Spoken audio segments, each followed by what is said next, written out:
Welcome to Tife Files TV. We are back again with the latest gossip nyaya dziri kupisa dziri kutenderera pa social media. Keti Masomera coming through nema V11 akidedzera kuti Nyati akuhurira mukadzi wake achimusiya aine vana vaviri. As we all know, Nyati mukadzi wake akasununguka recently, saka Keti ari kudedzera kuti nyaya dzako tiri kudzifambira tine ma V11 unosvira mahure kumahotera uchisiya mukadzi ega. Tirarai munzwa. Nyati ari kubata mukadzi rafu arura ati ndiri kudzifambira nyaya dzacho.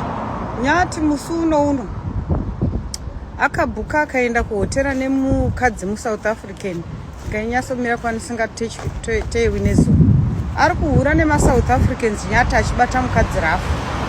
Nyati iwewe warning from bitterness family, because uri munhu ataifarira but tasvika pakuneta nemubatiro wauri kuita mukadzi rafu.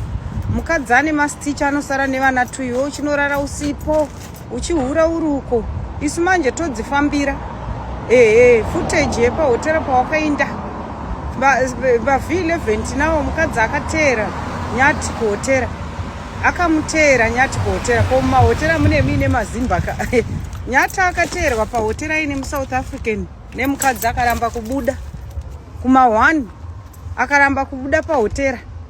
Mukadzi achichema ari panze achichemera Nyati uyu watainzwira tsitsi tese tichitaiwa vadanana vari vana vadiki vabva munhamo vese vabuda mumukupo. Nyati akubata mukadzi rafu haachadi, akuteera maSouth Africans vakatsvukira vane mazitako, akukanganwa chazuru nehope. Manje isusu vana maidhomuza ina handiburitsi nyaya isina V11 plus Nyati nemukadzi wake ndovafarira jokes aside, but ndikabata kuti ari kuitira mukadzi wake zvakashata ndongozvuyisa kuvanhu urega kupretenda. Nyaya iyo yakapostwa iyo harisi ghost, ndimai Nyati vakaposta. Mukadzi uya ari kutofira mwoyo uya. Ma V11 ese tinawo. Nyati message yako iyi usakanganwe chazuro nehope kuti usvike pauri kuti ufambe nemota mukadzi uyu. Wai varume muchiita tsika yekuti unenge uchitambura nemukadzi wako pasina ari kukutarisa, uchitoita kunge street kid, then moment yaunongobata mari zvinhu zvese zvikatanga kuita wakukanganwa munhu aive. Munodii kudzidza kubva kuna Tinashe Mutarisa? Tinashe Mutarisa akabva nemukadzi wake kubvira pa0 kusvika nanhasi ize millionaire, but anorespekta mukadzi wake. That's why business rake iramba ichikura. Unokurumidza kupera ukada kuita dzungu Nyati.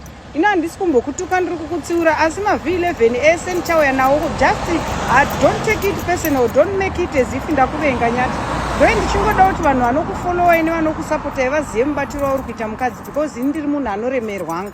Handina kuvenga, handisi bita kwauri, but zvauri kuita mukadzi zvandirwadza. After ndaona proof yese ndaitombofunga kuti kunyepa, but after ndaona proof yese nezvawakaita, you need to apologize to your wife. Kunyadzisa munhu ane mastitch ane vana vairi vadiki woenda unorara nemaSouth Africans uchivapa mari dzakawanda. Tinazvo zvese ufunge Nyati. Usazoite mistake yekuzonoposta ana paticha zvimwe zvinhu takakukavhira tichitoti hayo tichikunzwira tsitsi. Saka izvezvi since iwe wafunga kuchiita unge takapusa takungoburitsa zvese zvedu, pamwe zvinoita kuti uchinje.